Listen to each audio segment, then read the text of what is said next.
Assalamualaikum warahmatullahi wabarakatuh. Kepada yang terhormat Ibu Ika Sukmawati SPD MPD selaku dosen mata kuliah Biologi Sel serta teman-teman kelas 01 Biologi yang kami banggakan. Perkenalkan, kami dari kelompok 6 Biologi Sel yang beranggotakan saya sendiri, Faila Alfaina, teman saya Rizfa Aprilia, Herditya Sintarenda, dan Rahayu Triningsih yang akan mempresentasikan hasil diskusi kami mengenai mitokondria dalam konversi energi. Langsung saja pada pembahasan yang pertama, yaitu pengertian mitokondria. Mitokondria berasal dari kata mitos yang berarti benang dan kondrian yang berarti butir. Istilah tersebut dikaitkan dengan strukturnya apabila diamati dengan mikroskop cahaya tampak sebagai batang-batang halus, seperti butir-butir yang tersebar dalam sitoplasma. Mitokondria merupakan organel yang tersebar dalam sitosol organisme eukariot. Mitokondria memiliki ukuran diameter 0,2 sampai 1 mikrometer dengan panjang 1 sampai 4 mikrometer. Kemudian, di sini ada gambar dari mitokondria. Struktur mitokondria terdiri dari 4 bagian utama, yaitu membran luar, membran dalam, ruang antar membran, dan matriks yang terletak di bagian dalam membran. Struktur mitokondria. Yang pertama ada membran mitokondria. Membran mitokondria disebut juga lipid bilayer dan dibagi menjadi dua. Yang pertama ada membran luar dan membran dalam. Membran luar atas lipid dan protein perbandingan sama juga mengandung protein porin, bersifat permeabel terhadap molekul-molekul kecil. Membran luar mengandung biosintesis lipid serta enzim yang berperan dalam transport lipid ke matrik, akhirnya menghasilkan asetil-CoA. Kemudian ada membran dalam. Membran dalam bentuknya berlekuk-lekuk atau kristalin mitokondrialis. Hal ini dikarenakan membran dalam mitokondria mengalami pelekukan ke dalam, kemudian membentuk kristai mitokondrialis atau lekukan membran. Fungsi dari krista yaitu memperluas membran supaya dapat menyerap oksigen dengan efektif. Struktur mitokondria yang kedua yaitu matriks mitokondria mengandung ribosom, DNA sekular dan enzim. Kemudian mengandung enzim untuk perubahan pirufat asetil-CoA. Yang selanjutnya ada mekanisme metabolisme di dalam mitokondria. Pembentukan mitokondria baru merupakan hasil pembelahan secara amitosis. Mitokondria memiliki keterbatasan untuk mensintesis sendiri fosfolipid membrannya. Kalau organel yang bermembran lainnya mendapatkan protein lipid membran dengan cara penambahan melalui membran vesikel IR, hal itu berbeda dengan mitokondria.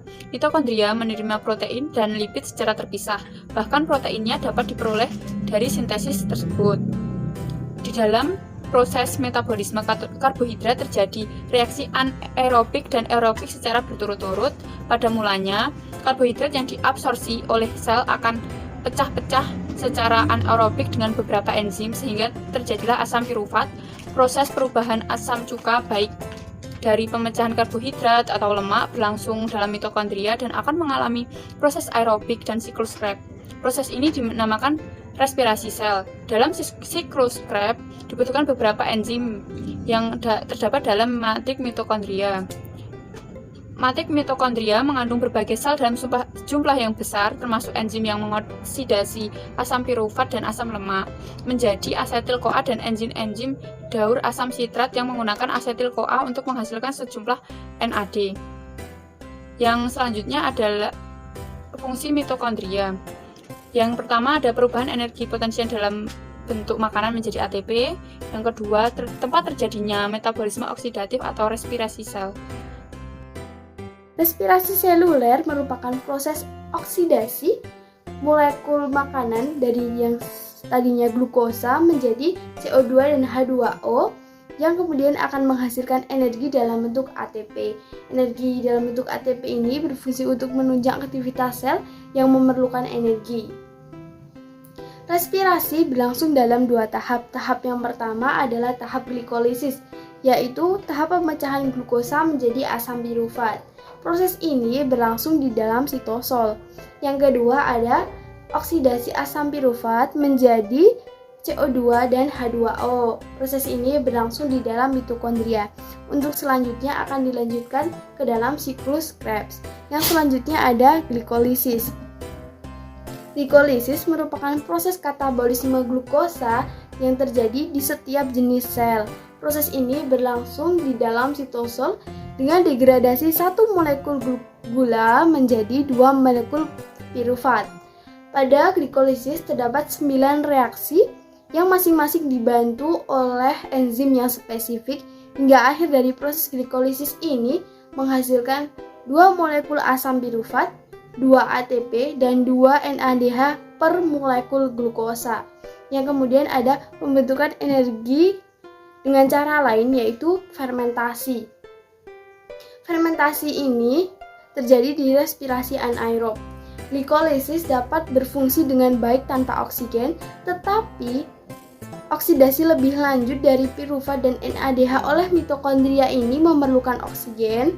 Oleh karena itu, bila oksigen terbatas, maka tumbuhan akan melakukan respirasi anaerobik atau fermentasi, yaitu dengan membentuk etanol dan asam laktat. Hal pertama yang terjadi dalam reaksi dekarboksilasi untuk membentuk asetildehid, kemudian direduksi oleh NADH untuk membentuk etanol. Semua reaksi dikatalisis oleh enzim asam pirufat dekarboksilase dan alkohol dehidrogenase. Beberapa sel mengandung asam laktat dehidrogenase yang menggunakan NADH untuk mereduksi pirufat menjadi asam laktat. Etanol atau asam laktat atau keduanya merupakan produk fermentasi. Pada setiap keadaan, NADH produksi dan hanya pada keadaan anaerobiklah NADH tersedia dalam jumlah yang cukup banyak untuk menjalankan reduksi. Lebih jauh, pada beberapa tumbuhan, NADH digunakan untuk menimbun senyawa lain bila oksigen terbatas, terutama asam malat dan gliserol.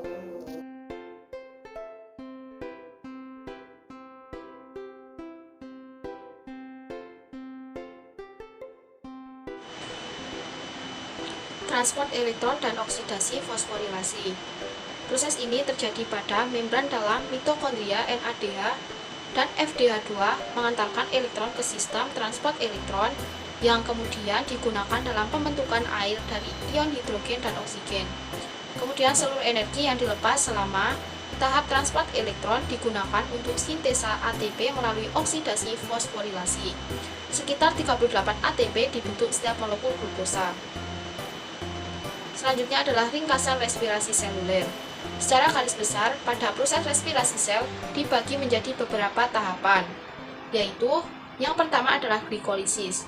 Glikolisis merupakan tahap pertama dari proses respirasi. Selanjutnya diikuti oleh daur Krebs dan pengangkutan elektron yang terjadi di mitokondria. Yang kedua adalah fermentasi. Fermentasi ini terjadi di respirasi anaerob. Glikolisis dapat berfungsi dengan baik tanpa O2, akan tetapi oksidasi lebih lanjut dari prifurat dan NADH oleh mitokondria memerlukan sebuah oksigen. Yang ketiga adalah siklus Krebs atau daur asam trikarbosilat (TCA). Langkah awal menuju daur Krebs menyangkut oksidasi dan hilangnya CO2 dari prifurat dan penggabungan sisa unit asetat 2 karbon dengan senyawa yang mengandung belerang, yakni koenzim ACOA membentuk asetil CoA. Yang keempat adalah transport elektron dan oksidasi fosforilasi. Proses ini terjadi pada membran dalam mitokondria. NADH dan FADH2 mengantarkan elektron ke sistem transport elektron yang digunakan dalam pembentukan air dan ion hidrogen dan oksigen. Selanjutnya adalah macam enzim terdapat di dalam mitokondria. Yang pertama adalah selaput luar. Selaput luar ini terdapat enzim monoamin oksidase, tioksinase asam lemak, kenurenin, hidroksilase, sitokrom, si-reduktase yang rotenin insensitif. Yang kedua adalah ruang antar membran, terdapat enzim adenilat, kinase, nukleoseudida, difosfokinase. Yang ketiga ada selaput dalam, terdapat enzim-enzim rantai respirasi, enzim pada sintesis ATP, dehidrogenase, suksinat dehidrogenase asam keto, dehidrogenase, dehidroksibutirat, transfer asam lemak karnitin. Yang keempat adalah matriks. Pada matriks ini terdapat enzim kompleks seperti dehidrogenase prifurat, dehidrogenase isositrat, sintentase sitrat, fumarase, dehidrogenase malat, akonitase dehidrogenase glutamat, dan enzim-enzim oksidasi asam lemak. Kemudian juga ada pembentukan energi dalam prokariotik. Pada sel prokariotik, tempat pembentukan energi terdapat pada membran plasma. Membran plasma ini pada bakteri mengandung sebuah enzim oksida dan respirasi. Fungsinya serupa pada mitokondria dan sel eukariotik, yaitu membran plasma pada bakteri membentuk lipatan-lipatan yang berlapis-lapis. Lipatan ini disebut desmosom. Pada beberapa daerah, membran plasma membentuk lipatan ke arah dalam. Lipatan ke arah dalam ini disebut mesosom. Fungsi mesosom yaitu respirasi dan sekresi, dan menerima DNA pada saat konjugasi.